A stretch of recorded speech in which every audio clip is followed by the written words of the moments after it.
Hello everyone, my name is JS Matthews and welcome to Writing and Roleplaying. Today we're going to be discussing NPCs, specifically how to make the best NPC. Now what sets good NPCs apart from, well, not good ones? I think above all else they are memorable. If you say their name and your players respond with "who?", then that probably wasn't a very good character. So what makes NPCs memorable? Well, I have a story that I think will help us answer that question. It all started with a rumor. Hushed whispers, strange videos of violence in third world countries, warnings that were disregarded. And soon, we were knee-deep in the dead. No one really knows how it started, only that it came too fast and spread too easily. There was no hope of escape as the dead pounded on doors and feasted on the living.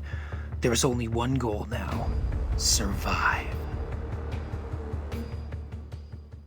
Our story starts with a group of survivors on a rooftop of an old motel, as the dead mingle in the streets below.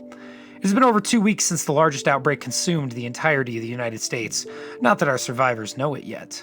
My players have been hiding out with 3 fellow survivors, Sally, Earl, and Steve. Earl is an old war veteran who carries a double-barreled shotgun and owns the motel in which they're hiding. He is handy in combat and is a competent mechanic. His daughter Sally is smart and handled the finances for her father's motel. Now she carries a small pistol and is working a small handheld radio for the group. And then, well, there's Steve.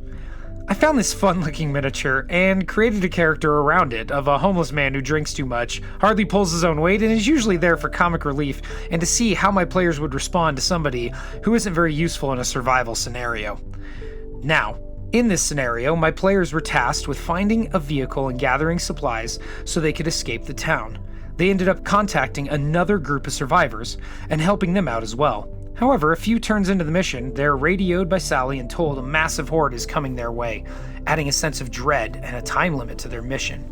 Instead of helping with their goal of gathering supplies, Steve made sure he stayed back to reconnoiter and keep an eye out while finishing off the last of his booze before begging the team to find him more.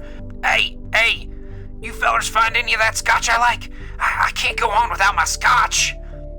By the end of the mission, zombies were pouring into the city, and the 2 groups of survivors escaped, along with Steve. As they made their way across the now apocalyptic countryside, the group passed through a large city, only to find their way blocked by debris and a massive horde on their heels. There was no way out, and my players decided to search for any way to remove the debris while having their NPC allies defend the barricade built to hold back the tide of the undead. And this was where Steve's story truly begins. The players had to find a way to destroy the debris while also trying to find a cure for one of the survivors, Sally, who had been bitten and was now infected. As our survivors began their desperate search, both above and below the city streets and buildings, their allies did their best to hold back the tide of zombies. Holding the line were Earl with his shotgun, Cliff, a former Special Forces soldier, and Klein, a criminal of some sort who had an array of makeshift flamethrowers and explosives. Sally lay in the back of the truck, too sick to move, and 2 other survivors, Nick, a sleazy black market businessman, and Leah, a former librarian who Cliff saved from certain death back in the previous mission, neither of which were really good with a weapon. Then, of course, there was Steve, half-drunk, lazy, and a layabout nobody. The zombies attacked, wave after wave of them. Walkers, sprinters, fatties, they all came in droves. Earl tore into the horde with his shotgun. Cliff blasted them with his AK-47 and a Magnum. Klein destroyed zombies with a variety of makeshift explosives and flamethrowers. Nick and Leah did what they could, but were not very effective with their pistols. But Steve, well, he literally could not miss. Every time I rolled for his attack, he rolled a 6. A critical hit, a headshot, blast after blast, bullet after bullet, 6 after 6. Steve blew his way through the zombies, one after another. I wasn't fudging the dice, I wasn't faking the rolls. My players could see what I was rolling, and between the cheers and laughter, Steve began to change.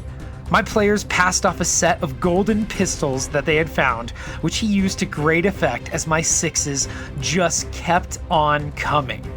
Come get some, you walking bags of bones, he snarled through the radio. I got enough bullets for all of you. I came here to drink hard and to kill some zombies, and I'm all out of my alcohol. My players made their way through the map, slowly piecing together a puzzle I had laid out for them using keys and items to finally unlock a National Guard depot that held the explosives they needed to clear the debris. By the time they were ready to leave, the hordes had broken through the first barricade and were threatening the second. As the dust settled, their vehicles drove off into the sunset. The horde had been held back, Sally's infection had been suppressed, and Steve, well, Steve had become a legend. By the time our third session came around, I decided Steve needed a bit of an upgrade. His heroics during the horde attack had changed him, and he would no longer be a drunken slob who could barely pull his own weight. No. Now, Steve was a gunslinger, equipped with 2 powerful revolvers that could take the head off of any zombie.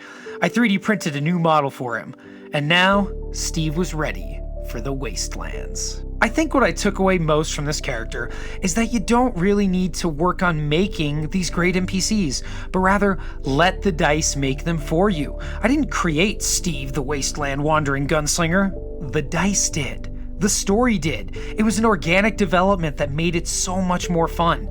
If you're a DM obsessed with creating the coolest characters, don't sweat it too much.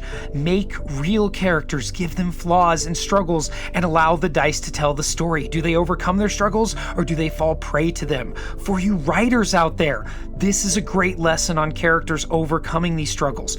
Don't forget to make your characters real people. If you look around us, all of us have our struggles, and what makes stories great is seeing people just like us, with flaws and all, overcoming those flaws to do great things.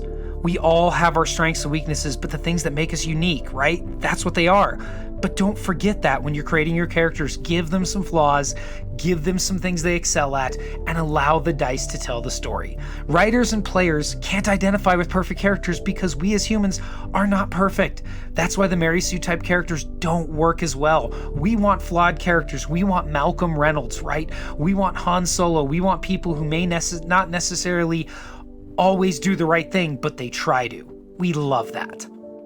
I hope you all enjoyed today's story about Steve, and I cannot wait to share more with you as my players progress through our campaign. As we play, I will try to do updates on our campaigns so you can all see how I plan for my sessions and how those plans play out in our sessions. Rest assured, my players have not seen the last of Steve. Thanks again for checking out my videos. Let me know in the comments about your own favorite NPCs and their stories. If you did enjoy this, remember to hit that like button and feed that almighty YouTube algorithm so my channel can actually be recommended to others. It's really good for me, and it's encouraging to see that like button, but also it helps grow the channel, which is something I'm really pushing for. Anyways, I hope you all have a wonderful day, and as always, good luck with all your writing and role-playing. You guys take care now.